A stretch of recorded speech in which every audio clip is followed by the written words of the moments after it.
Argentina বনাম Spain কখন অনুষ্ঠিত হবে ফিনেলিজেমা ট্রফি? এখন বর্তমানে টক অফ দ্য টাউন হচ্ছে ফিনেলিজেমা ট্রফি কখন অনুষ্ঠিত হবে, কিভাবে আয়োজন করা হবে এই টুর্নামেন্টটি, সেটি নিয়ে রয়েছে বিস্তর আলোচনা। কয়েকদিন আগে আর্জেন্টাইন কোচ লিওনেল স্কলানি বলেছিলেন যে আগামী বছর সেপ্টেম্বর অক্টোবরের দিকে যে আন্তর্জাতিক ব্রেক আছে সেখানে একটি সুযোগ আছে যে দুই দল এবং দুই দেশের ফুটবল বোর্ড, সে সাথে ওয়েফা এবং কনমেবল চাইলে তখন ফিনেলিজেমা ট্রফি আয়োজন করতে পারেন।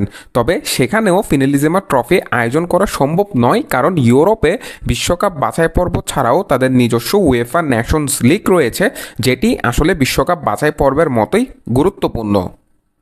তবে এবার নতুন করে ফুটবল ক্লাব বার্সেলোনা ক্যাম্প নুতে আয়োজন করতে চাই ফিনেলিজেমা। ক্যাম্প নু যেটি বর্তমানে নির্মাণাধীন আছে সেটির নির্মাণ কাজ শেষ হবে 2026 সালের মার্চের মধ্যে।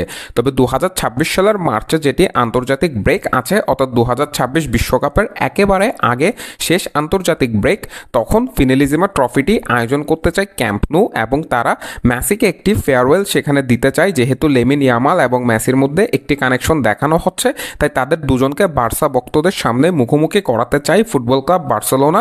সে সাথে মেসি যখন বার্সা থেকে বিদায় নিয়েছিলেন তখন তাকে ক্যাম্প নু থেকে কোনো বিদায় বা সংবর্ধনা, অর্থাৎ কোনো ফুটবল ম্যাচে বিদায় সংবর্ধনা দেয়নি বার্সেলোনা, সেটি বার্সা পূরণ করতে চান। অন্যদিকে মেসি, যার লাপোর্তে বোর্ডের উপর যথেষ্ট ক্ষোভ রয়েছে, তবে সে এখনও মনে প্রাণে ফুটবল ক্লাব বার্সেলোনাকে অনেক বেশি ভালোবাসেন। বিশেষ করে বার্সা সমর্থকদের সাথে বার্সা ফুটবল ক্লাবটির প্রতি মেসির একটি স্পেশাল অ্যাফেকশন আছে, থাকবেনই বা কেন। মেসি তার ক্যারিয়ারের শুরু থেকে একেবারে পিক ফর্ম পর্যন্ত সম্পূর্ণ সময় কাটিয়েছেন বার্সেলোনায়। বার্সা থেকেই সে তার ব্যালন ডিওর ট্রফিগুলো জিতেছেন, তাই তো বার্সার ভক্তদের সামনে আবারও খেলতে রাজি আছেন লিওনেল মেসি।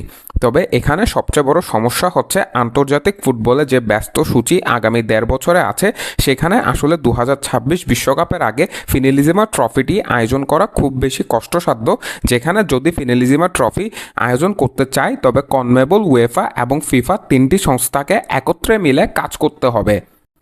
তবে বর্তমানে ফুটবলের দুই হটকেক আর্জেন্টিনা এবং স্পেন। আর্জেন্টিনা যারা বিগত 3 বছরে 3টি আন্তর্জাতিক শিরোপা জিতেছেন, কোপা আমেরিকা এবং বিশ্বকাপ সহ। অন্যদিকে স্পেন যারা এবার ইউরোতে পারফর্ম করেছেন একেবারে স্বপ্নের মতো, যেখানে তাদের মিডফিল্ডার রদ্রি ব্যালন ডিওর জেতার স্বপ্ন দেখছে। লাফুয়েন্তের অধীনে এই দলটি 2026 বিশ্বকাপ চ্যাম্পিয়ন হবে এমনও বলা হচ্ছে। এই দুই দল যদি একটি ফুটবল ম্যাচে মুখোমুখি হয় তবে সেটি ফুটবল ভক্তদের জন্য হবে চরম উপভোগ্য।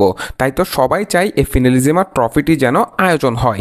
এখন পর্যন্ত ফিনেলিজেমার যেটি শেষ আপডেট সেটি অনুযায়ী মোটামুটি 2025-এর শেষ দিকে অথবা 2026-এর শুরু আয়োজিত হতে পারে ফিনেলিজেমা।